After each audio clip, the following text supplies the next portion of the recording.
Assalamualaikum warahmatullahi wabarakatuh dan salam sejahtera. Hari ini kita nak bincang modul kecemerlangan kertas 2, Sains SPM KSSM. Jom kita belajar. Okey, kita tengok dulu format soalan kertas 2 ya. Di mana bahagian A kita tahu ada 4 soalan struktur yang melibatkan kemahiran proses sains ataupun KPS. Di mana setiap soalan ada 4 markah ya. Jadi jumlah markah keseluruhan adalah 20 markah. Manakala bahagian B pula kita ada 6 soalan struktur yang melibatkan konsep dan juga mencipta bagi 2 soalan yang terakhir. Soalan 5 hingga 8 ya, markah dia adalah 6. Ini adalah soalan konsep ya. Dan soalan 9 hingga 10 adalah soalan ya, markah dia 7 di mana dia melibatkan soalan mencipta iaitu 3 markah ya. Di bahagian akhir soalan 9 dan soalan 10. Jadi jumlah markah dia adalah 38 markah. Dan bahagian C pula kita ada 3 soalan esei di mana soalan sebelah adalah soalan eksperimen ya, yang melibatkan KPS dan wajib jawab. Ya. Kamu kena wajib jawablah soalan ni ya. Di mana jumlah markah keseluruhan adalah 10 markah ya. Dan soalan 12 dan 13 pula melibatkan soalan konsep, penerangan ataupun membuat pilihan. Di mana jumlah markah dia adalah 12 markah dan keseluruhan total markah yang kamu kena jawab ya dalam kertas 2 adalah 80 markah. Dan soalan 12 dan 13 ni adalah soalan pilihan lah. Sama ada kamu nak jawab soalan nombor 12 ataupun menjawab dalam soalan 13 ya, di ruangan yang disediakan ataupun kertas tambahan ataupun layan yang diberikan. Okey, kita mulakan dengan bahagian A. Okey, soalan yang pertama, seorang murid tingkatan 4 telah menjalankan 3 aktiviti fizikal untuk mengkaji kesan aktiviti fizikal ke atas kadar denyutan nadi manusia. Setiap aktiviti dilakukan dalam tempoh 30 minit setiap hari selama 2 bulan. Jadual 1 menunjukkan bacaan nadi yang diperolehi ya. Jadi dalam jadual ni sebenarnya dah ada pemboleh ubah ya. Soalan bahagian ini soalan kemahiran proses sains ya. Jadi apa-apa pun kamu kena pasti dululah pemboleh ubah yang ada ya, sama ada pemboleh ubah manipulasi di mana itu adalah pemboleh ubah yang boleh berubahlah dan kita telah tetapkan daripada awal lagi, ataupun hasil eksperimen iaitu pemboleh ubah bergerak balas ya. Okey, kalau di sini kita nampak ada 2 lajur lah. Yang pertama jenis aktiviti fizikal iaitu tekan tubi, berjalan cepat dan berlari ya. Dan sebelah ini pula adalah kadar denyutan nadi ni adalah bahagian kolom yang kedua, di mana dia ada awal bulan Jun dan akhir bulan Jun serta nilainya lah ya. Jadi kalau kita kena pasti ya, lajur pertama ni ataupun kolom pertama ni adalah pemboleh ubah manipulasi PM ya, kita ringkaskan. Dan kadar denyutan nadi dalam BPM ni unit dia adalah pemboleh ubah bergerak balas PB. Jadi A, berdasarkan jadual 1, nyatakan kadar denyutan nadi murid tersebut bagi aktiviti berjalan cepat pada akhir bulan Julai. Okay, dia nak berjalan cepat ya. So berapakah nilai dia? Nampak kat situlah ya, ada kat sini itu 77. Okey, 2, nyatakan satu faktor yang diubah dalam kajian murid tersebut. Okey, satu faktor ni pemboleh ubah apa? Okey, kalau kita tengok yang berubah adalah aktiviti fizikal, betul tak? Ada 3 sini ya, tekan tubi, berjalan cepat dan berlari. Jadi faktor yang diubah tu sebenarnya adalah faktor pemboleh ubah manipulasi, iaitu jenis aktiviti fizikal. Okey, yang kedua, nyatakan satu sebab mengapa kadar denyutan nadi bagi aktiviti berlari lebih tinggi daripada tekan tubi. Kita menampak ya, yang berlari ni ya, nilai dia pada awal bulan Jun 140 ya. Tapi akhir bulan Julai dia turun sikit tapi masih lagi tinggi berbanding yang lain iaitu 130. Jadi kenapa dia tinggi ya? Okay, ini sebenarnya adalah soalan inference ya. Sebab dia tanya sebab kepada aktiviti ataupun eksperimen dalam soalan ni lah ya. Jadi sebab di sini sebenarnya rujuk pada inference ya. Jadi kadar denyutan nadi bagi aktiviti berlari lebih tinggi daripada tekan tubi kerana kita tahu aktiviti berlari ni paling lasak lah kat sini ya. Dia lebih lasak berbanding aktiviti yang lain. Okay, 1 markah lah ya. Dan soalan seterusnya ya. Ramalkan kadar denyutan nadi murid selepas dia melakukan aktiviti berlari pada akhir bulan Ogos. Kita ada di sini awal bulan Jun dengan akhir bulan Julai. Kalau kita nampak ya, kadar denyutan nadi ni kalau untuk berlari dia punya pattern ataupun corak dia adalah berkurangan ya. Nampak bulan Jun 140, okay, akhir bulan Julai 130. Jadi jangkaan kita kalau akhir bulan Ogos berapa? Adakah semakin naik ataupun turun? Okay, kalau tengok pattern ni sebenarnya dia semakin menurun ya. Jadi kita kita anggarkan lebih kurang dalam 70. Ya. Kenapa begitu? Sebab sebenarnya dia dah konsisten ya dengan aktiviti dia. Sebab tu dia dah konsisten dan dia dah biasa dengan aktiviti tersebut, maka kadar denyutan nadi dia tu akan jadi lebih rendah. Kita tengok soalan B pula ya. Semakin konsisten aktiviti fizikal dijalankan, semakin berkurang kadar denyutan nadi. So, apa kesimpulan awal yang kita boleh terima? Memang dia ada kaitan dengan yang kita bincang dalam soalan 4 tadi ya, A4 tadi. Kerana berdasarkan jadual 1, ya, kadar denyutan nadi pada akhir bulan Julai lebih rendah. Okey. Kenapa dia lebih rendah tu? Sebab apa dia lebih rendah? Ya, sebab dia dah konsisten, ya, dia dah biasa dengan aktiviti fizikal yang dijalankan pada setiap bulan. Ya. Jadi itu kesimpulan kita lah mengenai aktiviti ataupun eksperimen yang dijalankan. Okay, semuanya 1 markah lah. Total markah keseluruhan soalan ni ialah 5 markah. Okey, soalan 2. Rajah 2.1 menunjukkan satu eksperimen untuk menganggar nilai kalori dalam beberapa sampel makanan, iaitu kacang tanah, mi dan nasi dengan menggunakan kalorimeter. Okay, kalorimeter sini kita buat sendirilah. Ya, kita masukkan air dalam tabung didih dan kita masukkan termometer, di mana tabung didih ni dilekatkan ya, ataupun digantungkan pada kaki retort. Okay, di bawah ni kita letak 1 gram sampel makanan ya, yang dicocok pada jarum yang ditegakkan dengan menggunakan plastisim. Dan kita bakarlah makanan ini ya. Jadi perubahan suhu akhir akibat pembakaran lengkap 1 gram sampel makanan yang di atas ni direkodkan dalam jadual 2.1. Jadi sampel makanannya ada 3 lah ya. Pertama kita guna kacang tanah, jisim air dia 10 gram, okay, perubahan suhu dia 46 darjah Celsius. Okey, selepas tu kita gantikan dengan mi, jisim air masih sama, jisim air ialah 10 gram, perubahan suhu air ialah 26. Okey, nasi adalah sampel makanan seterusnya. Okey, jisim air dia sama 10 gram. Okey, perubahan suhu dia dah jadi 24. So itu yang ada dalam jadual ya. Nilai perubahan suhu masing-masing. Okey, yang pertama dia nyatakan ya, satu hipotesis bagi eksperimen ini. Okay, macam mana kita nak cari hipotesis ya? Jadi kita tahu ya, dalam hipotesis dia menceritakan tentang hubungan PM, pemboleh ubah manipulasi, dan pemboleh ubah bergerak balas. Jadi tentulah ya, laju pertama ataupun baris pertama dalam jadual ya adalah mengenai PM, pemboleh ubah manipulasi. Dan yang terakhir ni, perubahan suhu akhir ni adalah pemboleh ubah bergerak balas. Jadi bila kita tahu PM dan PB dia, senanglah kita nak buat hipotesisnya ya. Jadi kita boleh kata jika kacang tanah dibakar dengan lengkap, maka perubahan suhu air adalah tinggi. Okay, kita boleh ambil salah satulah. Contoh sini kita ambil kacang tanah ya.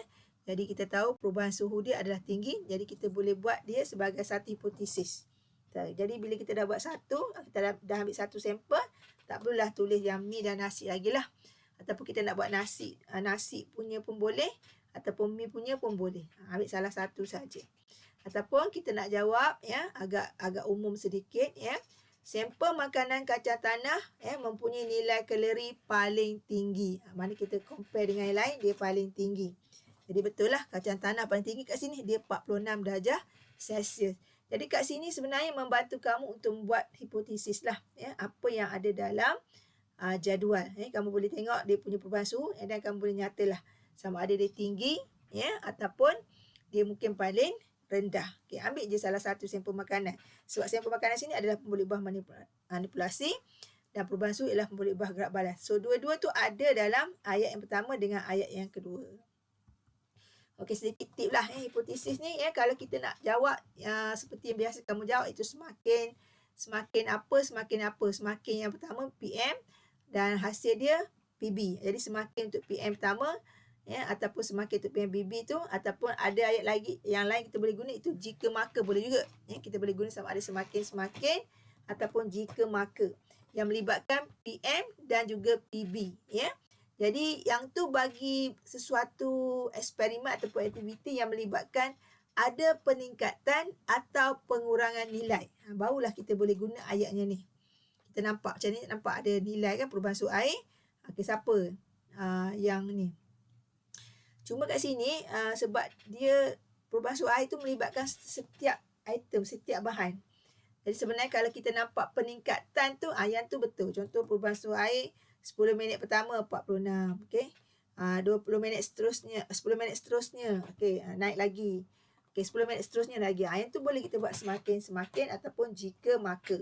Kalau yang macam ni kurang sesuai sikit lah sebab dia melibatkan beberapa sampel. Ya. Okey, kalau yang kedua pula tip dia nak buat hipotesis ni, jika ada PM yang pelbagai. Contoh kat sini lah yang situasi kedua ni. Dia ada jenis bahan yang mana kita boleh pilih salah satu sampel sahaja. Jadi yang hipotesis kedua ni merujuk kepada aktiviti ataupun eksperimen yang soalan nombor 2 ni. Jadi itu kita tak sesuai lah kalau kita nak buat semakin ataupun jika maka. Itu tip cikgu bagilah sedikit untuk buat hipotesis. Tapi walau macam mana pun dalam hipotesis tu mesti ada 2 pemboleh ubah tadi. Manipulasi dan bergerak balas. Kat mana nak cari? Okey, dalam jadual memang dah ada nyata. Dalam soalan pun ada sebenarnya. Sebab dia kata untuk menganggar nilai kalori dalam beberapa sampel melalui makanan seperti kacang tanah, mi dan nasi. So mi kita kacang tanah, nasi ni semua sampel makanan lah. Yang dia tengok ialah nilai kalori. Nilai kalori ni sebenarnya rujuk pada perubahan suhu air. Jadi dalam soalan ada, dalam jadual pun ada. Dan kalau diberi dalam graf pun ada. Serta dalam gambar lah. Cuma gambar ni dia tak tunjuk semua sampel makanan lah. Dia ambil salah satu sahaja. Okey, berdasarkan jadual 2, nyatakan 2 sampel makanan daripada kelas makanan yang sama. Okey, kelas makanan kita tahu itu apa dia? Karbohidrat, protein, pelawas, vitamin, garam mineral, air. Itu semua kelas makanan lah. So mana kelas makanan yang sama? Nampak jelas lah kat sini iaitu mi dan nasi. Sebab mi dan nasi ialah kumpulan karbohidrat. Bagaimana kacang tanah? Okey, kacang tanah sebenarnya adalah protein. Protein daripada tumbuhan. Okey, ini nota tentang tadilah PM pemboleh ubah manipulasi, PB pemboleh ubah bergerak balas. Okey, soalan yang kedua. B ni, ini selalu selalu pelajar bermasalah nak jawab. Kita tambah pula KSSM ni dia lebih detail lagi Tuliskan definisi secara operasi bagi nilai kalori lebih tinggi. 1 markah juga. Jadi, kita bagi tip sedikit lah. Definisi secara operasi ni, kita ringkaskan DSO. Definisi DS secara O operasi. Okay, apa yang kita nak perhatikan? Jadi, sebenarnya O tu observation, pemerhatian. Dan D yang definisi ni sebenarnya adalah do. Apa yang kita buat semasa eksperimen sebenarnya. Itu yang definisi secara operasi. Kita nak tengok bagaimana kita mendapatkan dia dan hasilnya dalam eksperimen yang dilakukan. Okay. Jadi ni kita bagi secara lah apa yang sepatutnya ditulis. Jadi cikgu bagi kat sini yang sepatutnya kamu tulis ialah apa yang ditanya. Ditanya pasal nilai kalori, kita kena cakap pasal nilai kalori dah. Itu yang apa ditanya lah. Okay. Seterusnya kata sendi ayat, kata sambung ayat. Yelah, jadi penyambung ayat tu lah. Okey, seterusnya dia ada parameter. Parameter tu apa? Proses, keadaan, ukuran. Itu parameter lah, benda yang kita boleh lihat, benda yang kita boleh ukur. Dan seterusnya PB ni pemboleh ubah bergerak balas yang kita nampak dalam eksperimen ni. Pemerhatian dia ataupun apa yang kita nampak. Okey, pemerhatian adalah pemboleh ubah bergerak balas. Kat sini kita nampak perubahan suhu lah. Pemboleh ubah bergerak balas dia, pemerhatian dia. Okey, dan last sekali adalah apabila kita buat apa. Tu yang kata do tu. Apa yang kita buat. Situasi apa yang kita buat. Jadi sebenarnya dia refer kepada pengolahan ataupun cara pemboleh ubah manipulasi tu dijalankan. Seperti cikgu tulis sini PM. Inilah baru lengkap kamu punya definisi secara operasi yang melibatkan soalan dalam bahagian A. Jadi kita cuba jawab Okey, nampak cikgu dah gariskan ke atas dan bawah ayat yang sama So nilai kalori yang ditanyakan lebih tinggi ialah ukuran perubahan suhu air paling tinggi apabila 1 gram sampel makanan dibakar dengan lengkap. Okey, kat bawah ni cikgu dah gariskan. Apa yang cikgu highlight ke atas ni. So, nilai kalori lebih tinggi ni, apa yang ditanya lah. Memang ada dalam soalan. Jadi kita kena mula dengan apa yang ditanya. So, apa yang ditanya kita mulakan. So, nilai kalori lebih tinggi. Okay, yang warna biru ni apa yang ditanya. Okay, kata sendi ni adalah penyambung ayat. Yelah, adalah. Bolehlah tu. Ya. Okay, seterusnya parameter. Parameter tu apa? Di sini cikgu tulis ukuran. Okay, parameter ni kuantiti yang kita boleh ukur. Kuantiti yang kita boleh lihat pemerhatian dia dalam eksperimen kan. Okey, yang cikgu garis yang warna ni lah, ya, warna purple je. Seterusnya pun boleh ubah, ya, bergerak balas, PP, pemerhatian yang kita nampak dalam eksperimen. Dia tak boleh berdasarkan konsep, tak boleh. Dia mesti berdasarkan eksperimen. Konsep tu sebagai guide saja. So kat sini, ya, perubahan suhu air paling tinggi. Okey, nampak? Ya, perubahan suhu air paling tinggi. Nampak ada perubahan suhu air paling tinggi kan? Iaitu 46 darjah Celsius. Itulah dia punya pemerhatian. Okey. Lepas tu apabila, apa yang kita buat lah. Apabila 1 gram sampel makanan dibakar dengan lengkap. Itu yang kita buat. Nampak? Ni yang dia buat, nampak? 1 gram sampel makanan dibakar dengan lengkap. Ya, jadi itu adalah sebenarnya kamu cerita bagaimana pemboleh ubah manipulasi dilakukan. Dan sampel makanan digantilah. Tapi yang tu tak perlu mention lagi lah. Tak perlu kamu sebut lagi lah. Cukup kamu nyatakan apa yang dibuat. Dalam gambar ni menyatakan apa yang dibuat. Barulah lengkap untuk definisi secara operasi. Jadi kamu boleh ambil tip ni lah. Ya, apa yang nak kamu jawab dalam definisi secara operasi. Yang jawapan dia adalah lengkap dan tepat. Okey. Dan parameter, di sini cikgu bagi sikit lah. Ya, antara yang boleh kita guna ialah ukuran, ya, bacaan, angka, proses, keadaan. Harap membantu anak-anak pelajar sekalian, ya. Okey, seterusnya kita nak soalan C. Rajah 2.2 menunjukkan susunan radas yang digunakan oleh seorang murid untuk mengukur perubahan suhu air bagi 3 sampel makanan yang berbeza. Kalau kamu perhatikan rajah 2.2 ni, apa perbezaan dia ialah kamu tengok termometer ni lah. Ya, dia dah berdekatan dengan dasar.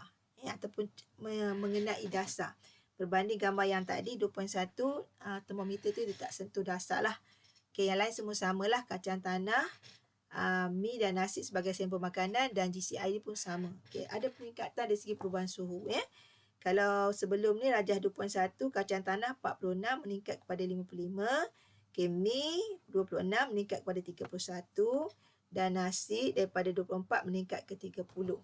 Okay, mengapakah data dalam jadual 2.2 menunjukkan perbezaan yang ketara berbanding data dalam jadual 2.1. Okay, kenapa ada perbezaan tersebut? Ya? Jadi ini kerana kedudukan termometer diletakkan menyentuh pada dasar tabung didih. Okay? Jadi bila dia sentuh dasar tu sebenarnya dia dah kena direct dengan bahan api lah. Ya? Sebab itu ada perubahan suhu yang agak ketara lah. Ya? Jadi sebenarnya ini tak sesuai lah. Sepatutnya kita angkat dia ke atas dan tak bagi dia kena direct kepada perubahan suhu yang besar, ya, daripada api, ya. Daripada sampel makanan yang bawah tu api dia tadilah, ya. Kita tak dapat bacaan yang sebenar, ya. Okey, D, karbohidrat mengandungi nilai kalori yang lebih rendah daripada lemak. Berdasarkan jadual 2.1, mengapakah pernyataan tersebut kita boleh terima? Okay, sebab apa? Ya. Kenapa karbohidrat ni kalori dia lebih rendah daripada lemak, ya? Sebab apa? Kerana perubahan suhu air bagi nasi dan mi adalah rendah lah. Berdasarkan jadual 2.1. Ya, dia lebih rendah berbanding, ya, dengan nilai kalau kita buat yang lemak lah. Ya. Kacang tanah sebenarnya dia adalah protein dan dalam masa yang sama dia ada lemak lah. Iaitu lemak tumbuhan. Ya.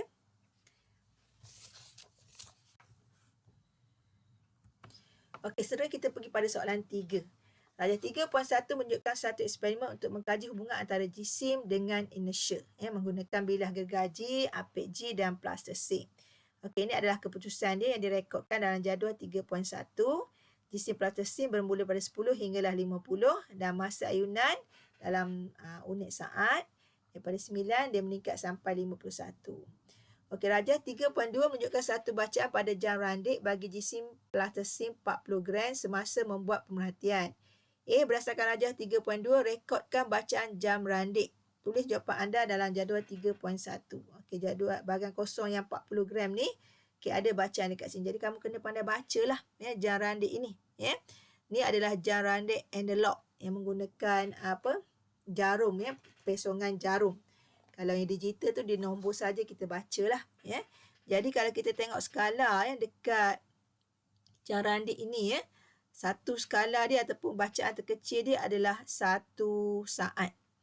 Okey, jadi kita boleh baca direct. Macam mana kita tahu saat ni? Nilai antara 60 hingga 5. Okey, 60 ni kita mula kosong lah. Sampai 5 saat ni, dia ada 5 skala. So, 5 bagi 5, 1. Bermakna skala terkecil dia adalah 1 saat. Jadi kat sini nampak jelas lah 40, 41, 42. So, bacaan dia adalah 42 saat. Jadi terus tulis tak ada unit, tak ada titik perpuluhan. Unit ada, unit adalah saat. Kita ada titik perpuluhan ya, sebab kepekaan alat ini ataupun bacaan terkecil dia adalah 1 saat. Okey. Okey, lepas tu kita plotlah berdasarkan data dalam jadual 3.1, lukiskan graf masa untuk 10 ayunan melawan jisim. Okey, kita plotkan nilai berdasarkan bacaan yang ada dalam jadual 3.1. Okay, jadi kita tahu kalau jisim 10, masa dia adalah 9. Ya, kita boleh blok kat sini. Okay, jisim 20, masa dia 22. Jisim 30, masa dia 31. Okay, jisim 40, kita dah kira tadi ataupun baca tadi 42. 50, 51. Jadi kamu plotkan titik-titik lah. Ya. Dan juga garisan. Apabila garisan itu adalah lurus, kita mesti guna pembaris. Ya. Jadi jelas soalan ni nak graf. Dia tak sebut graf titik dan garis ya. Tapi bila dia sebut lukiskan graf ya. Masa untuk 10 ayunan melawan jisim. Okey, masa untuk 10 ayunan ni sebenarnya paksi. Ini paksi Y, masa untuk 10 ayunan dan jisim adalah jisim plasticine adalah paksi X dalam gram unit dia dan masa tadi dalam saat ya. Jadi bila sebut lukis graf maksudnya titik dan garis. Okey. Jadi markah 2 ya. Okay, pindah titik semua betul ni 1 markah. Okay, garis lurus yang dilukis dengan pembaris 1 markah. Di mana sekurang-kurangnya ya 3 titik kenalah ya. Dan garis sama ada lurus ataupun tidak dia ikut teori konsep. So untuk masa melawan dengan jisim ni dia punya teori graf dia adalah lurus. Tapi kalau graf dia bengkok kamu tak boleh guna pembaris lah. Kamu kena guna freehand ataupun tangan guna tanpa menggunakan pembaris, tetapi garisan itu mestilah licin, tidak ada penyambungan garisan. Okey, 2 markah soalan ni ya. Okey, soalan seterusnya C, berdasarkan graf 2B ya, nyatakan hubungan antara jisim plasticine dengan masa yang diambil untuk 10 ayunan ya. Jadi apakah jawapan dia? Ya, kita boleh tengok pada graf lah sebab graf tadi berkadar terus sebenarnya. Semakin bertambah jisim plasticine, semakin bertambahlah masa untuk 10 ayunan. Sebab nampak jelas pada graf ini ya, dia adalah berkadar terus. Okey. Jadi bila berkadar terus kita boleh baca teruslah ya. Masa ni ya, dia bergantung kepada jisim ni. Mana jika jisim bertambah, maka masa juga bertambah. Kenapa bahasa bergantung pada jisim? Sebab jisim ni adalah pemboleh ubah manipulasi. Masa adalah pemboleh ubah bergerak balas. Dan pada graf kita akan lukis ya masa tu iaitu pemboleh ubah bergerak balas pada paksi Y dan pemboleh ubah manipulasi pada paksi X. Okey. Kita pergi balik pada soalan. Okey, D, nyatakan satu langkah berjaga-jaga yang boleh diambil untuk mendapatkan data yang lebih jitu. Okay, kenapa soalan ni keluar ya? Tak pernah keluar sebelum ni kan? Okey, jadi langkah berjaga-jaga ni sebenarnya dalam eksperimen kita biasa buat lah. Ya. Kalau kita tak buat, kita akan menyebabkan bacaan kita tu tidak seperti yang kita kendaki dalam teori lah. Ya. Jadi apa yang kita buat supaya data kita lebih jitu, kita akan pastikan sudut sasaran adalah sama bagi setiap ulangan eksperimen. Sudut ayunan tu, ayunan gergaji tu, kita kena samakan lah. Ya. Kalau kita guna 10 daripada mula, 10 darjah sampailah habis eksperimen, bagi setiap pengulangan jisim yang berbeza. Okey, jisim plasticine ya. Okey, total semua markah dia adalah 5 ya. Okey, ini seterusnya kita nak masuk bahagian B ya. Jadi cikgu kalau ikutkan dia ada 4 soalan lah, tapi cikgu cuma highlight teknik menjawab ya. Untuk bahagian A, bahagian B dan juga bahagian C. Mana kita tak ulang kaji semua soalan lah. ya. Cuma cikgu beritahu itu format dia dan cara untuk menjawab soalan, ya. Jadi kita dah habis bahagian A, ya. Secara keseluruhan itulah bentuk soalan dia, melibatkan soalan eksperimen. Okey, dia akan tanya mengenai pemboleh ubah, ya, hipotesis, ya.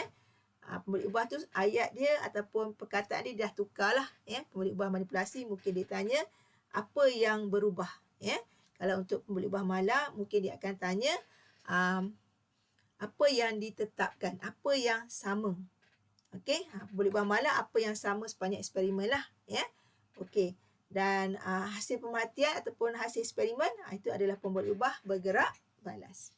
Okey, bahagian B ni soalan konsep, ya. Konsep ataupun teori yang ada dalam mata pelajaran sains kamu lah, ya. Okey, kita tengok seterusnya, ya. Rajah 7.2 menunjukkan 2 kilang pengeluar amonia. Okay, kilang A menggunakan mangkin besi, manakala kilang B ni tak guna mangkin besi. So, kamu kena tahu apa maksud mangkin. Mangkin ni sebenarnya kita tahu dia mempercepatkan kadar tindak balas. Setiap suatu eksperimen tu dia ada mangkin dia. Ya? Bila mangkin tu ada, eksperimen tu akan lebih cepat bertindak balas lah. Jadi kilang manakah yang dapat menghasilkan amonia yang banyak mengikut masa tetapkan. Berikan justifikasi anda. Okay, justifikasi ni wajaran kita lah. Ya? Dan kenapa kita pilih. Ya, sama ada kilang A ataupun kilang B. Okay, dah tentu jawapan dia kilang A. Ya? Kenapa? Ya, sebab kilang A ni digunakan mangkin besi. Kita tahu mangkin besi dapat meningkatkan masa tindak balas. Kamu jawab kilang A 1 markah. Sebab dia 1 markah lagi. Maka 2 markah, ya. Okey, seterusnya B, rajah 5.2 menunjukkan ciri-ciri bagi kentang yang digoreng dengan menggunakan 2 jenis minyak yang berbeza. Okey, baca maklumat yang ada. Kentang goreng M ni dia berminyak dan cepat tengik. Tak sedap lah. Masa panas boleh lah. Dah sejuk ataupun dah beberapa hari dah tak sedap. Okey, untuk kentang goreng N ni dia kurang berminyak. Okey, kita memang suka makanan yang kurang berminyak kan. Dan dia lambat tengik. Tengik ni rasa yang makanan yang dah masuk angin lah, ya. Dah sejuk, dah tak crunchy, dah tak rangup, ya. Ataupun dah, kalau kita makan keripik lah, ya, dah kata orang kata dah lemau, ya. Dah tak bunyi kerak-keruk, tak ada dah, ya. Okey, itu yang dikatakan tengik lah, ya, masuk angin, cerita mudah dia, ya. Tapi sebenarnya dah berlaku satu proses, ya, dipanggil tindak balas dengan udara, itu proses pengoksidaan. Okey, berdasarkan rajah 5.2, kentang goreng yang manakah menggunakan minyak kelapa sawit? Berikan alasan anda. Okey, minyak kelapa sawit ni apa kesemuaan dia? Okey, itu kamu kena tahulah, ya. Okey, minyak kelapa sawit ni kita tahu dia sebenarnya menyebabkan proses pengoksidaan tu lambat berlaku. Maka dia lambat tengik lah, ya, lambat rasa lemau tu, ya. Jadi kentang goreng N lah kita pilih. Itu 1 markah. Kerana minyak sawit lambat berlaku proses pengoksidaan. Itu yang kita nak, ya, bagi makanan kita tahan crunchy dia, ya, kerangupan dia, ya. Okey, 2 markah. Okey, C, rajah 6.3 menunjukkan 2 contoh ubat-ubatan. Okay, kita tahu ubat X ni apa? Siapa pernah tengok, ya? Jika tak pernah tengok, inilah dia yang sangat terkenal, iaitu ginseng, ya. Berasal daripada China, ya. Dan banyak dah negara lain yang menggunakan dia sebab terlalu banyak khasiat dan manfaat dia, ya. Okey, yang ubat uai semua orang kenal lah, iaitu ubat sintetik yang biasa kita ambil dekat klinik ataupun farmasi dan sebaiknya mengikut nasihat dan kawalan doktor, ya. So, banding dan bezakan kedua-dua contoh ubat-ubat tersebut. Bila sebut banding, bermakna dia ada persamaan. Okey, dan beza perbezaan lah, ya. 2 markah, 1 persamaan, 1 perbezaan, ya. Okey, itu senang saja. So, yang ini adalah pengetahuan kamu tentang perubatan tradisional dan juga perubatan moden. Okey, cikgu tulis banding tu ialah persamaan, bezakan tu perbezaan. Okey, persamaan dia ubat X dan Y ni kedua-duanya digunakan untuk merawat penyakit. Boleh rawat penyakit, ya, nak lancar perjalanan darah ke, nak atasi masalah urat saraf ke, ya, dan sebagainya lah, ya. Okey, perbezaan dia ubat X iaitu ginseng ni diperolehi daripada sumber semula jadi. Betul lah, ya, pokok ginseng, ya, tumbuhan, ya. Ataupun dia adalah perubatan tradisional, ya. Okey, dan manakala ubat Y ni pula dihasilkan di makmal, ya. Di makmal khas lah, makmal perubatan, ya. Ataupun dia dikenali sebagai perubatan moden. Itu perbezaan dia lah. Bila perbezaan kena nyatakan kedua-dua perbezaan tersebut. So, persamaan 1 markah, perbezaan 1 markah. Okey, di rajah 7.2 menunjukkan dua produk makanan S dan T yang diproses melalui kaedah pemprosesan makanan yang berbeza. Nyatakan satu persamaan dan satu perbezaan antara dua kaedah tersebut. Okey, kamu kena tahu kaedah apa S ni. Ni melibatkan, kalau kita nak situ grape juice. Ni jus buah-buahan ni. Ya. Kaedah apa? Kita nak makan dia dalam keadaan macam mana? Dan tentu kita nak makan dalam keadaan segar. Yang dalam keadaan yang kita tahu dia banyak khasiat dia lagi. Ya. Dan T ni apa? Ni adalah kismis. Kita tahu kismis dah dikeringkan. Kita bukan kismis daripada anggur. Tapi bukan kita makan anggur fresh lah kat sini. Ini anggur yang telah dikeringkan. Kalau anggur fresh, dia dah jadi buah-buahan segar lah yang kita makan. So, persamaan dan perbezaan tu kena nyatakan. Ya. Satu markah persamaan, satu lagi perbezaan. So, yang pertama S ni, jus buah-buahan ni kita buat kaedah apa? Dia adalah kaedah pempasturan. Ni dia. Ingat balik. Kamu dah belajar. Tajuk ni tingkatan 5 ya. So pempasturan adalah cecair dipanaskan pada suhu di bawah takat didih cecair untuk membunuh patogen. Patogen ni apa? Mikrosma yang menyebabkan penyakit. Dan kemudian disejukkan dengan cepat. Kita panaskan dia dalam suhu tertentu, bukan tinggi sangat. Lepas tu kita cepat-cepat sejuk. Contoh je, ini kamu kena ingat. Susu segar kita panaskan pada suhu 63 darjah Celsius selama 30 minit. Ini satu suhu dan masa dia lah. Ataupun pada suhu 72 darjah Celsius selama 15 saat. Dan kemudian disejukkan serta-merta. Mesti. Barulah kita dapat dia punya khasiat dan kesegaran. Pada produk-produk tenusu ataupun buah-buahan. Okey. Dekat situlah contoh dia. Okey. Manakala T ni pula adalah proses pengeringan. Sebab tu dia tahan. Dia dah dikeringkan. Dah kecut jadi kecil. Buah anggur tersebut. So, pengeringan ni sebenarnya kita singkirkan air daripada makanan tersebut melalui pendehidratan atau penyejatan. Sama ada kita jemur di bawah cairan matahari, keringkan dengan jalan api, macam ikan salai, itik salai, betul lah tu, ataupun asap, dan ataupun kita boleh keringkan dia secara komersial dalam ketuhar. Jadi contoh produk makanan dia banyak.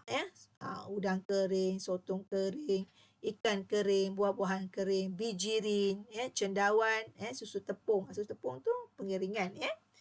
Jadi, kita nyatalah persamaan dan perbezaan dia bila kita dah tahu maklumat. Okey, persamaan makanan S dan T ni, kedua-duanya dia tahan lah. Dia tahan lama lah. Pengeringan memang tahan lama. Pempasturan pun tahan bila kita simpan di tempat yang betul. Bila kita buka, kita harus simpan dalam peti sejuk. Okey. Perbezaan kita nyatakan kaedah dia. Memang nyata perbezaan. Pempasturan ialah kaedah memanaskan makanan pada suhu 63 darjah Celsius selama 30 minit ataupun kita nak tulis 72 darjah Celsius selama 15 saat. Okey. Okey, pengiringan ialah kita nyatakan dia punya kaedah Kaedah menyingkirkan air daripada makanan dan juga kita singkir makanan daripada air tu kita singkirkan sama ada kaedah ketuhar, jemur dan sebagainya lah. Jadi itu dua markah. Markah yang kedua. Dia punya kaedah, kita kena nyata kedua-duanya. Dan persamaan, kita dah nyata kedua-duanya adalah makanan yang tahan. Markah keseluruhan markah dia. Okey. Yang lain sebenarnya, soalan-soalan lain tu adalah soalan macam ni lah, soalan konsep tadi kan. Okay, seterusnya kita nak terus pada bahagian B tapi soalan yang mencipta pula. Kita pergi pada dia punya setiap soalan tersebut Okey, soalan mencipta ni sebenarnya soalan nombor 9 dan soalan nombor 10. Dia ada 7 markah tadi di mana soalan dia adalah soalan yang bahagian, kalau 7 markah tu 3 markah yang terakhir lah. Okey. Jadi kita tengok soalan dia, kita terus pergi pada soalan yang 3 markah tu lah Yang lain tu sama je. Dia ada 7 markah kan. So 4 lagi tu adalah soalan konsep Okey, selain daripada kewujudan bahan api, dapur juga mempunyai pelbagai bahan yang boleh menjadi punca kebakaran di rumah. Okey, ini betul lah Anda dibekalkan dengan satu botol kosong, air, cuka, soda bikarbonat, benang dan kertas tisu. Reka cipta satu alat pemadam kebakaran ringkas menggunakan bahan-bahan tersebut. Lukis dan labelkan rekan anda dalam ruangan di bawah. Okey, soalan cipta ni memang markah dia 3. Okey, dan rasanya kamu dah didedahkan ketika menengah bawah soalan mencipta ni. Ciptaan yang simple sebenarnya Dan alat yang diberikan tu ada di ruangan atas ni dan kamu gunakanlah ya bahan-bahan ataupun alat yang diberi. Okey, terangkan konsep digunakan dalam rekaan anda. So cuba anda fikir sikit macam mana nak buat bahan ni. Ya, dan kalau kamu biasa dalam internet memang adalah eksperimen melibatkan soda dan cuka ni. Okey, dia akan menghasilkan apa? Dia akan menghasilkan gas karbon dioksida. So dia seolah-olah menghasilkan satu letupan, menghasilkan satu lava kalau bahan apa? Letupan gunung berapi. So ada banyak aktiviti kanak-kanak sebenarnya kalau kamu rajin ya melihat video-video yang berkaitan dengan permainan ataupun trik sains sebenarnya ya. Tapi kalau tak tahu pun tak apa, benda ni idea dia dah ada ya.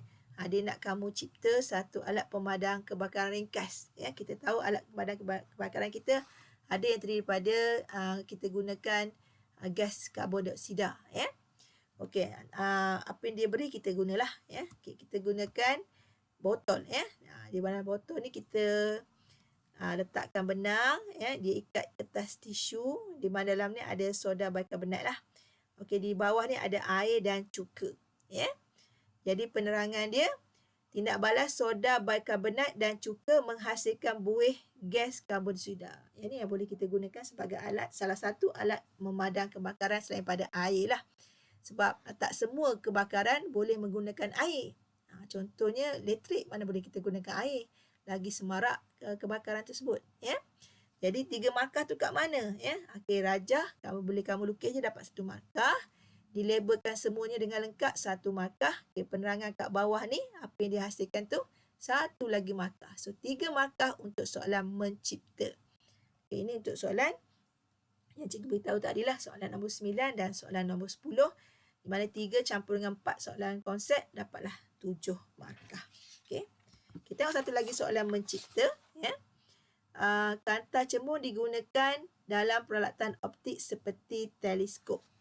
Anda dikenaki melakar reka bentuk sebuah teleskop ringkas dengan menggunakan 2 kanta cembung yang berlainan ketebalan, 2 keping kertas manila hitam dan pita selofan dalam ruang disediakan di bawah. Ini pun dia dah bagi dah apa yang dia nak ya. Labelkan rajah anda dan terangkan konsep digunakan dalam rekaan anda. Okey, teleskop. Ni dah belajar dia punya aplikasi peralatan optik. Okey.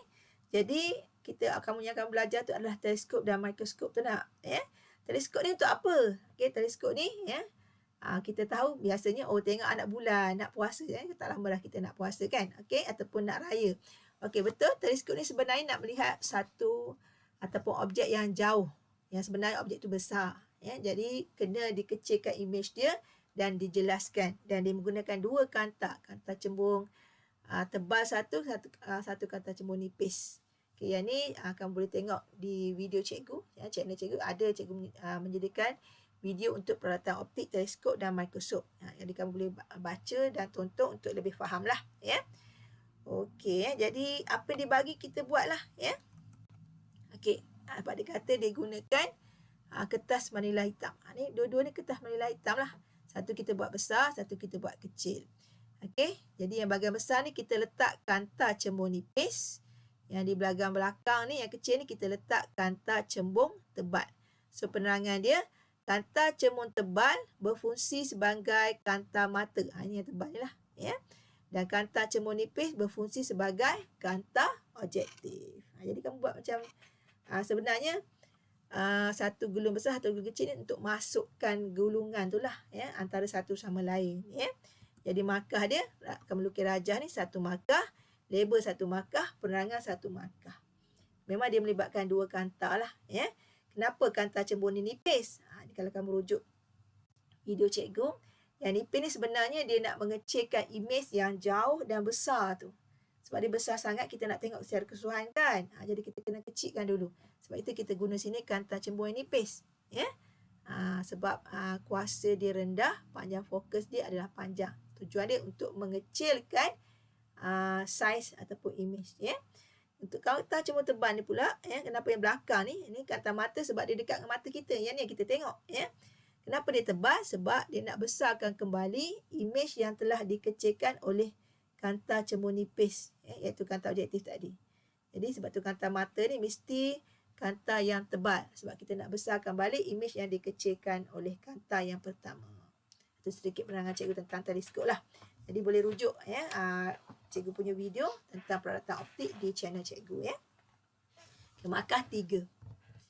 Okey, seterusnya kita tengok bahagian C. Soalan esei. Soalan esei ada 3 ya. Soalan 11 soalan wajib jawab, itu soalan eksperimen. Okay, cikgu akan terangkan bagaimana nak jawab dan pattern soalan dia lah ya. Okey, Amir mempunyai sebuah rumah di kawasan pantai. Hajah sebelah menunjukkan keadaan pintu pagar hadapan dan pintu pagar belakang rumahnya selepas 12 bulan. Okey, maklumat kamu kena kaji. Gambar apa dia bagi, soalan apa dia cerita ya. Okey, berdasarkan rajah di atas kita nampak ya. Yang dibuat pada keluli tak ada perubahan apa-apa. Okey je ya. Yang buat daripada besi ni dah ada kepirangan, maknanya dah berkarat. Anda diminta untuk menjalankan satu penyiasatan untuk mengkaji perbezaan ketahanan kakisan antara alloy dengan logam tuling. Anda diminta untuk menulis satu laporan eksperimen yang mengandungi A. Penyataan masalah, 1 markah. B. 1. Pemberi ubah manipulasi dan cara mengawal dia. Cara mengawal ni macam mana kita nak tulis lah ya. Kita dapatkan pemberi ubah manipulasi tu ataupun kita terangkan kaedah dan cara dia ya. Ni 2 markah. 2 markah tu untuk pemberi ubah manipulasi dan cara kawal dia. Yang kedua, pemberi ubah bergerak balas, 1 markah, dan cara kawal pemberi ubah bergerak balas, 1 markah lagi. Ini pun sebenarnya kamu terangkan kaedah dia. Cuma dia jurus terus kepada pemberi ubah manipulasi dan pemberi ubah bergerak balas. Okey, seterusnya bahan dan radas, 2 markah. Okey, susunan radas, ya, lukiskan susunan radas dan labelkan dia, 2 markah. Dan akhir sekali, langkah berjaga-jaga untuk memastikan penyiasatan adalah adil, tepat dan jitu lah. Ya. Total semuanya adalah 10 markah. Okay, kita maklumat apa yang ada dalam soalan ni. Okay, nampak cikgu dah highlight kat situ ya. Inilah sebenarnya situasi masalah dalam soalan ni. Keadaan pintu pagar hadapan dan pintu pagar belakang rumahnya selepas 12 bulan. Ini situasi masalah. Okey. Okay, maklumat apa lagi dia bagi? Okey, nampak ya. Perbezaan dia. Satu buat pada keluli pagar ni, satu lagi buat pada besi. Ini sebenarnya pemberi ubah manipulasi lah. Pemberi ubah yang ditetapkan daripada awal lagi. Kita dah tetapkan apa yang kita nak. Satu keluli, satu besi. Ya. Okey, contoh kat sini lah. Ya. Okey lagi. Ni pun dalam soalan ada. Nampak? Untuk mengkaji perbezaan kakisan antara alloy dengan logam tuling. Untuk mengkaji ni tujuan eksperimen ni lah. Ya. Jangan kamu pergi jawab pula untuk mengkaji ni dekat soalan hipotesis dan soalan lain di bahagian A. Ya. Untuk mengkaji ni sebenarnya adalah soalan ataupun jawapan untuk tujuan eksperimen. Dalam laporan kamu selalu tulis lah. Kalau dalam esei, kalau dia nak tujuan, kita tulis yang ni lah. Ya. Jadi apa yang dia tulis ni pun tentang PM dan PB juga. Nampak cikgu tulis sini PM. Okay. Alloy dengan logam tuling. Alloy ni keluli lah. Okay. Logam tuling besi. Itu pun sama. Boleh ubah manipulasi. So manipulasi PM kita dah tahu kat mana. Ya. Yang berubah dan kita tetap daripada awal. Okey, seterusnya nampak tiada perubahan untuk yang keluli. Pagar yang besi warna kepiringan. Ini adalah pemboleh ubah bergerak balas. Okey, yang hasil eksperimen. Okey, cuma yang ini dibagi situasi lah. Okey, nampak daripada soalan ada banyak maklumat ya. Ada tentang situasi, ya, dah tentu ada PM dan juga ada PB. Okey, yang malam nak tengok macam mana? Malam yang ditetapkan sepanjang eksperimen. Okey, yang ditetapkan sepanjang eksperimen lah. Ya, ini situasi dia. Okey, mari kita tengok cara nak jawab dia. Ya. Okey, penyataan masalah ni nak buat macam mana? Ya. Jadi, penyataan masalah ni sebenarnya kita kena buat seperti soalan. Mesti ada pertanyaan. Adakah? Contoh kita boleh kat sini, adakah? Okey, berkaitan dengan pemberi ubah manipulasi dan bergerak balas. Dan last kali kamu mesti sudahkan dia dengan tanda soal. Mesti ada tanda soal. Okey, maklumat ni sebenarnya memang kamu boleh dapat daripada soalan. Memang ada kat soalan, nampak? Ni cikgu dah highlight ni. Keadaan pintu pagar hadapan dan pintu pagar belakang rumah selepas 12 bulan. Itulah situasi masalah. Cuma kamu kena tambah perkataan adakah dan hujungnya kamu tambah tanda soal. Maka dia jadilah situasi soalan.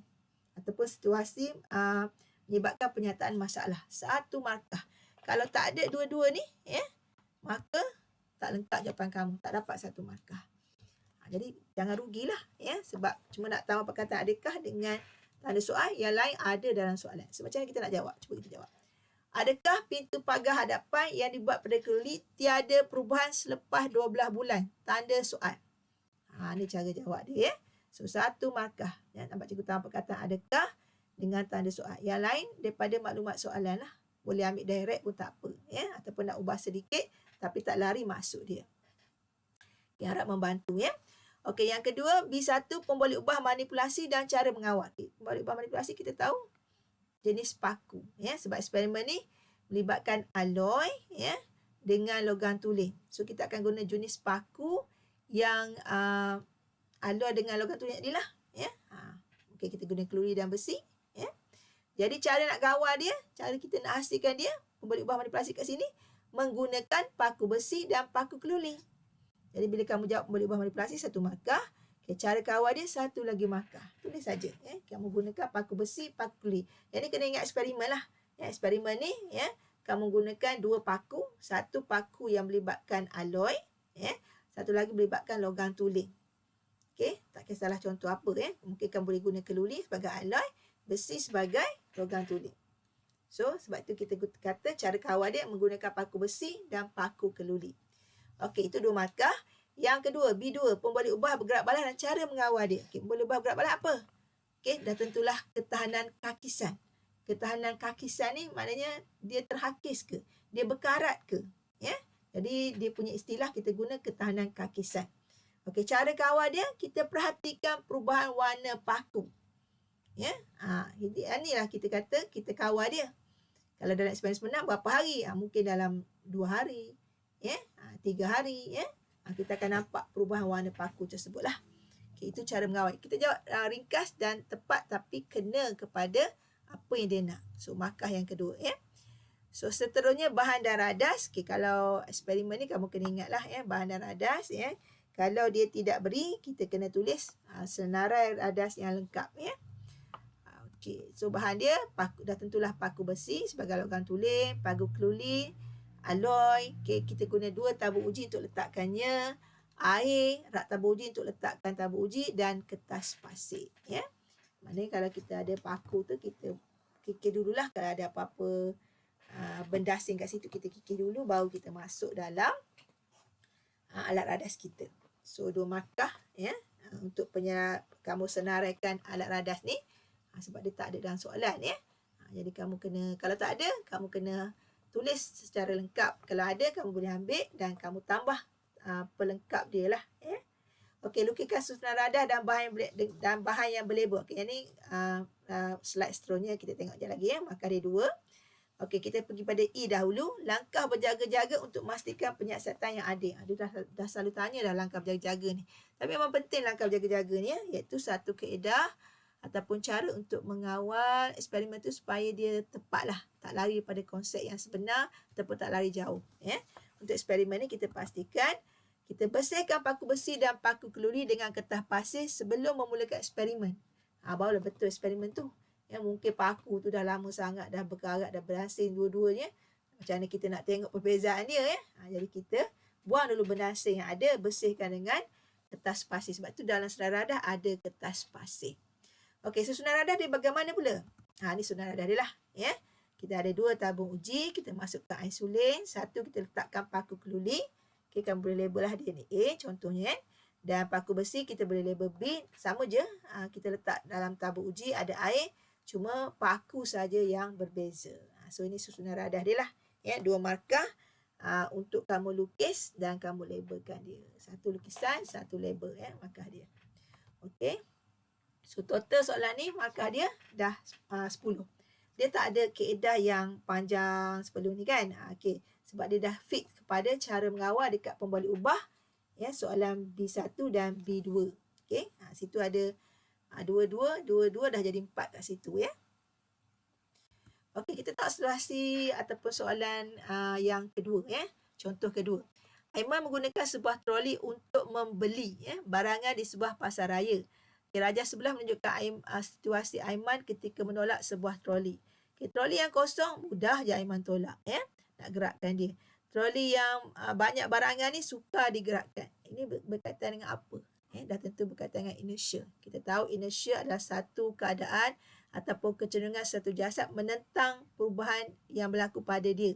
Sama ada dia dalam keadaan pegun ataupun sedang bergerak. Sebab itu, bila melibatkan banyak barangan, melibatkan jisim sebenarnya, dia suka nak gerak dan bila bergerak, suka kita nak hentikan.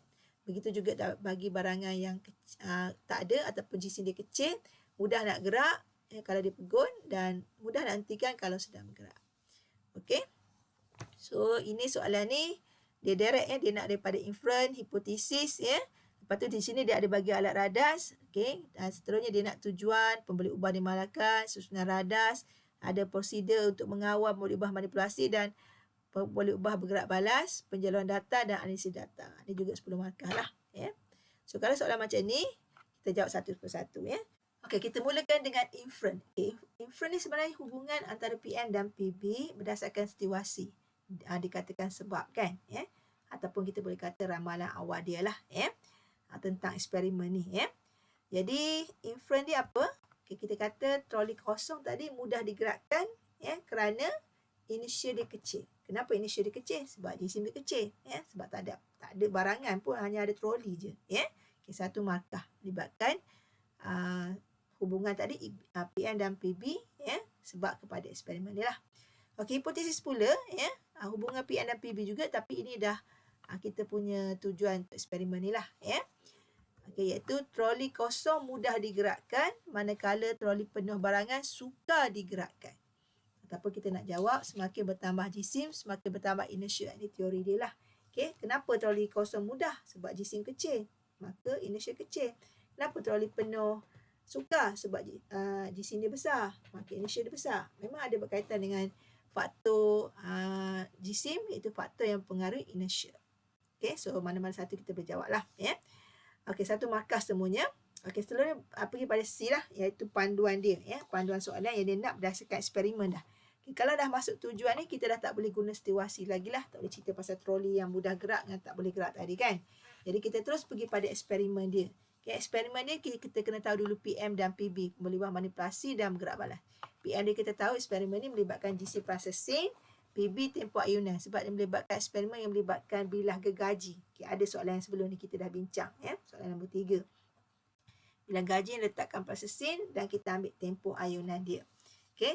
Tujuan eksperimen ni ayat dia samalah seperti kamu buat dalam laporan eksperimen. Mesti ada perkataan untuk mengkaji hubungan di antara apa? PM dan PB. Yang kat sini jisim processing lah. Untuk mengkaji hubungan di antara jisim processing dan tempoh ayunan. So jisim processing adalah PM, PB adalah tempoh ayunan. Jadi ini ayat standard dia lah. Untuk mengkaji hubungan di antara PM dan PB. Masuklah pembeli ubah tersebut. Okay, satu lagi markah. Okey, ditanya seterusnya pembeli ubah dimalakan. Dimalakan ni yang sama sepanjang eksperimen lah. Kalau melibatkan eksperimen gergaji ni apa yang malah? Apa yang sama? Iaitu sudut ayunan gergaji. Ataupun jawapan lain panjang bilah gergaji. Mesti samalah sepanjang eksperimen. Baru dia tak mempengaruhi kepada hasil eksperimen tersebut. Okey, seterusnya susunan radas dan berlabel. Yang ni kita kena lukis. Jadi yang ni kita tengok slide seterusnya. Okey, seterusnya kita nak tengok prosedur dia. Yang keempat, prosedur eksperimen yang mesti termasuk satu kaedah mengawal pembeli ubah dimanipulasi dan satu kaedah mengukur pembeli ubah bergerak balas. So, dua markah ni dia terus refer bagaimana kita nak menceritakan ataupun menulis cara pembeli ubah manipulasi ni dilakukan dan pembeli ubah bergerak balas dilakukan dalam eksperimen ini. So, dua markah saja So, yang pertama, letakkan 30 gram plastisin pada hujung bilah gergaji. Yang ni untuk kita kawal pembeli ubah manipulasi lah. Yang nombor satu ni. Satu markah. Dan yang kedua, rekodkan tempoh ayunan menggunakan jam randik. Okay, dua markah. Okay, untuk prosedur yang ni. Tepat dan ringkas tapi menjuru kepada apa yang kita buat, apa yang kita kawal dalam eksperimen ni. Okay, itu markah yang kedua lah. Okey, seterusnya susunan radar dan label tadi, untuk yang nombor 3 tadi, kita lukislah gambar rajah yang lengkap dan label yang lengkap. Rajah satu markah, label satu markah Dan ini cikgu tulislah bahan dan alat radar dia walaupun dia tak minta supaya kita tahu macam mana susunan eksperimen tersebut berdasarkan alat radar yang adalah Jadi bahan dia adalah bilah gergaji, penghapit jeep, plastisin 30 gram, 60 gram dan 90 gram serta jam randik. Okey, ini memang ada dalam senarai soalan. Okey, cuma cikgu tambah jam randik lah sebab jam randik ni kalau tak ada macam mana kita nak ukur masa. Sebab tu dia kata dan lain-lain kan. Okey, radas lain kan. Okey, yang tu sebenarnya kalau untuk bahan alat radah ini baru lengkap. So bila kita tahu ada alat radah yang lengkap, mudah untuk kita lukis gambar rajah dan lengkap berlabel. So 2 markah untuk rajah dan label. Okey, seterusnya cara untuk menjadualkan data, kita masukkan data kita yang ada lah Masukkan laju pertama ni PM jisim plasticine dalam unit gram. PB dia pembeli ubah bergerak balas, tempoh ayunan, unit dia saat. Okay, kita masukkan nilai plasticine yang kita gunakan, iaitu 30 gram, 60 gram, 90 gram. So ada 3 lah dia punya barisan tu. Dan untuk tempoh ayunan ni kita tak perlu isi apa-apa sebab ini adalah perancangan eksperimen bukannya laporan, jadi tak perlu masukkan nilai tempoh. So lengkap jadual ni ada kuantiti pembeli ubah untuk manipulasi dan kuantiti untuk pembeli ubah bergerak balas serta maklumat dalam pembeli ubah manipulasi. Okey, dapat 1 markah. Dan tak perlu isi bahagian pembeli ubah bergerak balas, isi dia Okey, yang terakhir cara untuk menganalisis data. Maksud data ni kita lakarkan graf lah. So graf kita tahu PM dia jisim plasticine letak kat pasi X. Okey, dengan unit dia gram. Dan PB pembeli ubah bergerak balas letak kat pasi Y, itu tempoh ayunan dalam saat. So graf dia adalah melengkung ke atas. Okey. Jadi ini adalah analisis data bagi tajuk ataupun eksperimen inertia. So semua total markah adalah 10. So ini pattern soalan yang kedua lah. Okey, seterusnya bahagian C, itu soalan 12 dan 13. Soalan penyelesaian masalah. Ataupun melibatkan soalan penerangan ataupun melibatkan soalan mengkonsepsi ataupun soalan pemilihan bolehlah untuk soalan bahagian C ni So yang ni 12 markah dan kamu boleh pilih salah satu sama ada nak jawab soalan nombor 12 ataupun nak jawab soalan nombor 13 Okey, kita tengok salah satu contoh soalan dia Jejak karbon ialah jumlah gas rumah hijau yang dibebaskan daripada aktiviti manusia seperti asap kenderaan dan pembakaran terbuka. Okay, nyatakan 2 aplikasi teknologi hijau yang dapat mengurangkan jejak karbon. Senang saja, ini kesan lestari alam sekitar kan. So, teknologi hijau ada banyak. Okay, senaraikan 2 saja.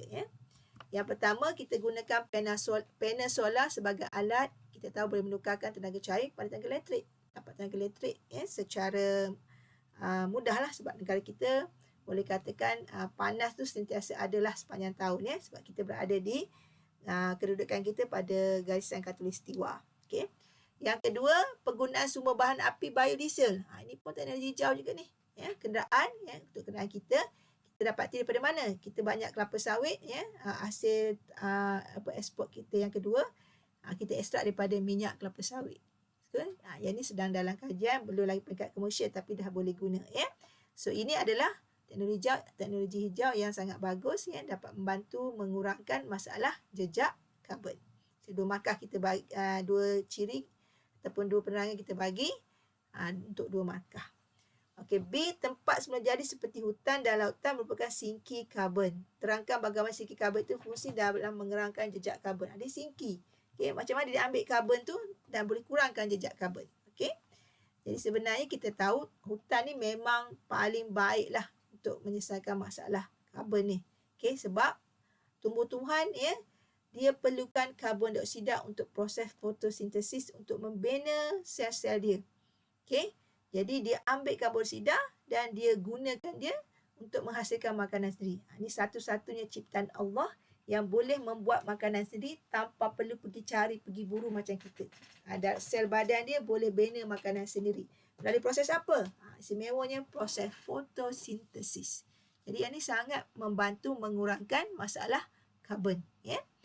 Okey, yang kedua air laut. Air dunia ni sebahagian besarnya 3/4-nya adalah air lautan. Daratan hanyalah 1/3. Dan air tawar tak sampai pun 10%. Itu yang berlaku sekarang. Jadi kamu jangan bazirkan air. Jadi lautan ni kita tahu adalah tempat air ni sebenarnya ejen penyejuk.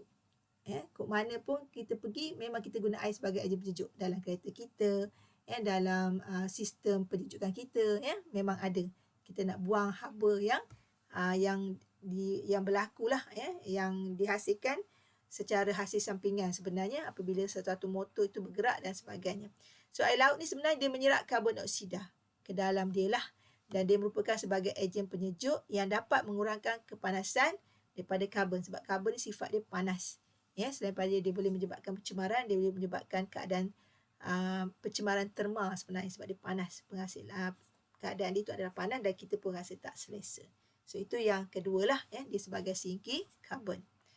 Okey, seterusnya ni dah 4 markah. Okey, Rajah 12.1 menunjukkan satu contoh sumber tenaga dalam sektor tenaga. Ni dia ada kat rumah-rumah tertentu yang mampu membeli panel ni. Ni sebenarnya adalah panel solar. Soalan P ni ialah panel solar. Okey, itu penerangan dia, ya. 2, panel solar ni dia berupaya menyerap tenaga cahaya matahari dan ditukar tenaga cahaya kepada tenaga elektrik. So kalau kita ada panel solar itu sangat bagus, ya, sebab kita ada satu bahan yang boleh membantu, ya, menukarkan tenaga cahaya tu kepada tenaga elektrik. Jadi kita tak perlu lagi gunakan bahan api yang kita guna sekarang lah, ya, bayar bil dan sebagainya tak perlu, ya. Yang ketiga, dapat menghasilkan tenaga dalam kuantiti yang banyak, betul. Ya, memang cukup untuk rumah kita, memang cukup untuk semua alat elektrik kita. Malah kamu boleh lagi beri pada jiran ataupun jual pada orang secara komersial sebenarnya, ya. Okey, seterusnya dapat mengurangkan penggunaan tenaga daripada bahan api fosil, betul.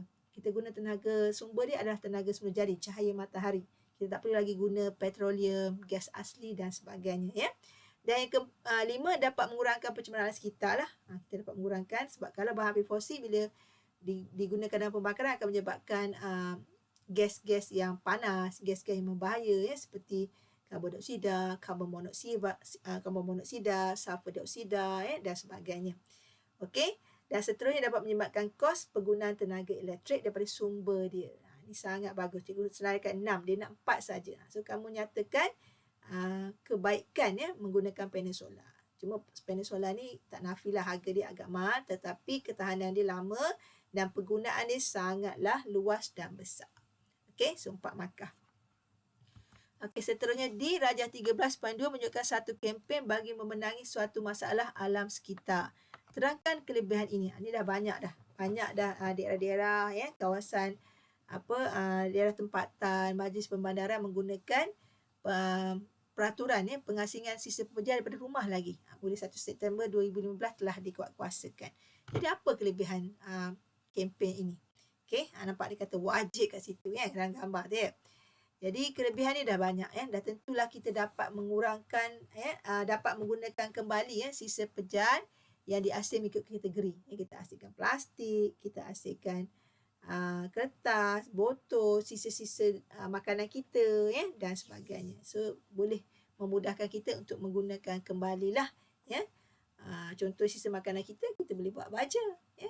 Kita boleh tapaikan dia, ya, untuk dijadikan baja yang semula jadi. Itu sangat baik tu, ya. Okey, yang kedua dapat mengamalkan amalan kita semula, 5R. Kita kurangkan dia, ya, kita guna kembali, kita recyclekan dia kita kembali, ya, kita upcyclekan dia, ya. Banyak. So 5R ni sangat bagus untuk mengurangkan masalah pembuangan ni, ya. Ketiga, dapat mengatasi masalah pembuangan sisa yang tidak kawal dan mencemarkan persetaran. Sebab bila tak asing, ya, dia akan terjadi pembuangan yang tak dikawal, ya. Buang rata-rata, ya. Banyak, ya, berlaku dan menyebabkan mata kita sakit, bau pembusuk dan sebagainya. Dan seterusnya keempat, dapat memudah dan melancarkan sistem pembuangan setempat yang cekap.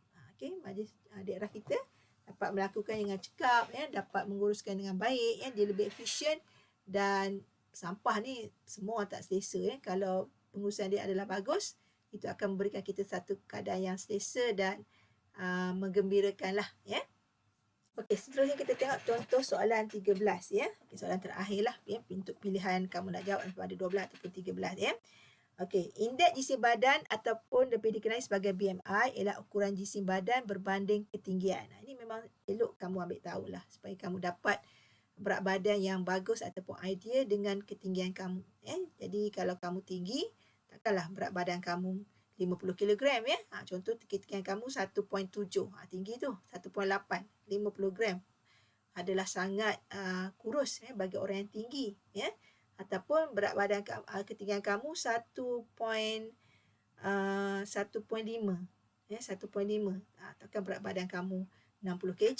Itu dah terlebih dah, ya. Jadi kamu kena tahu berat badan yang sesuai dengan ketinggian kamu. Jadi elok kamu mengetahui tentang BMI ni ya.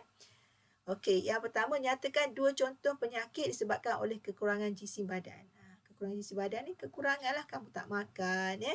Berat kamu kurang, sedangkan kamu sangat tinggi 1.8 ya, berat kamu bawah 40 kg. Itu sangat kurus tu sebenarnya ya. Jadi penyakit apa yang boleh kamu hadapi kalau kamu menghadapi masalah kekurangan jisim badan ya. So 2 markah kamu boleh senaraikan sekurang-kurangnya 2 lah ya.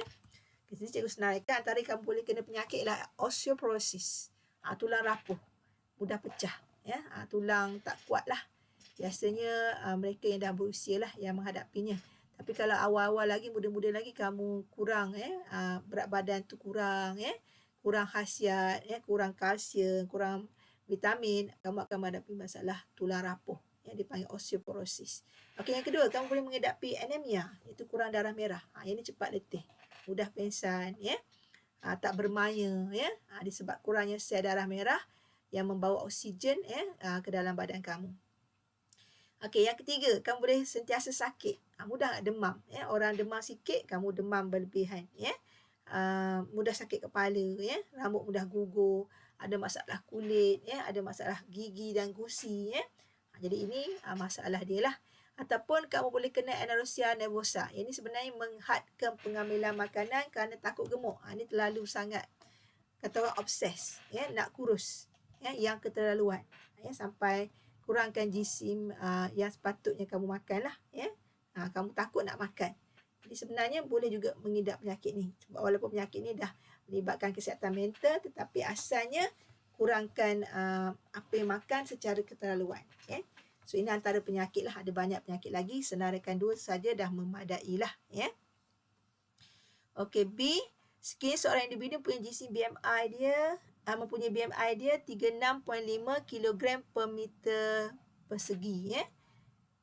Nyatakan 2 cara untuk mengatasi masalah jisim badan. Ini berlebihan pula ya. 36.5 ni dah berlebih ya, dah berlebih kategori kita kata berlebihan berat badan.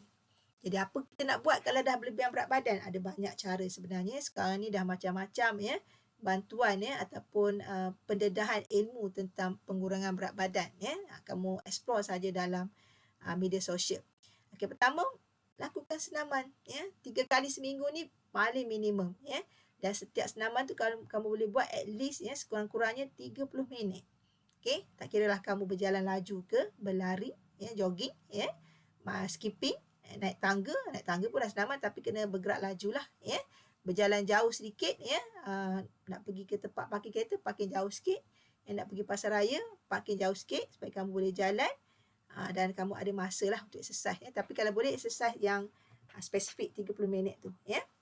Okey, yang kedua, amalkan pemakanan yang seimbang mengikut gizi makanan dan piramid makanan. Lengkap 7 kelas makanan kita. Karbohidrat, lemak, protein, mineral, air, pelawas ya. Piramid makanan, apa yang perlu banyak, apa yang perlu sikit ya. Kena sikitkan lemak, kena sikitkan protein ya, kena banyakkan pelawas ya, buah-buahan dan sayur-sayuran. Ataupun sekarang pinggan sihat Malaysia, suku-suku separuh. Suku apa ya? Suku karbohidrat, suku protein dan separuh buah-buahan dan sayur-sayuran. Dan boleh juga kurangkan makanan yang manis dan berlemak, yang memang banyak di pasaran kita, yang memang sedap-sedap dihasilkan. Itu kamu kena kurangkan.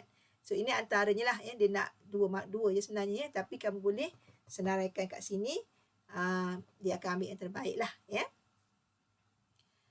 Okey, Rajah 13 menunjukkan sejenis menu makanan tengah hari di sebuah restoran. Terangkan bagaimana menu ini sesuai untuk mengawal masalah berlebihan jisim badan.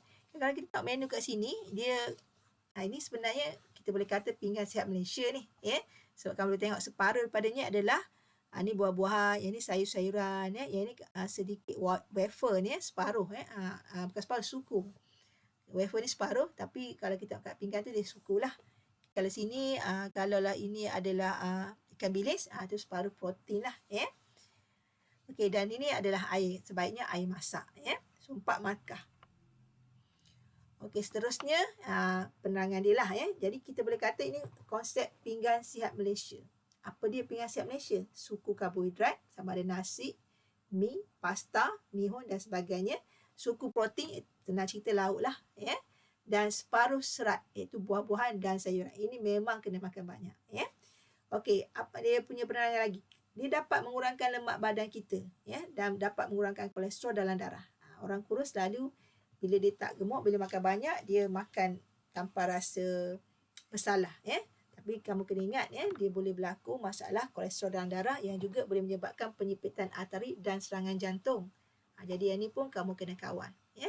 Yang ketiga, dia menambahkan serat dalam sistem pemakanan kita, melancarkan sistem pencernaan kita, dapat mengelakkan sembelit. Ini sangat bagus lah.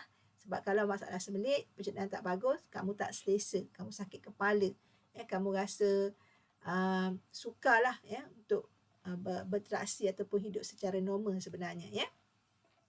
Yang keempat, mengelak dan mengurangkan risiko mengidap penyakit kronik. Seperti apa? Serangan jantung, kencing manis, darah tinggi. Ini penyakit kronik yang kebanyakan, ya, ataupun dah ramai orang mengidapnya dan dianggap biasa sebab ramai yang mengidap. So yang ni kita tak nak.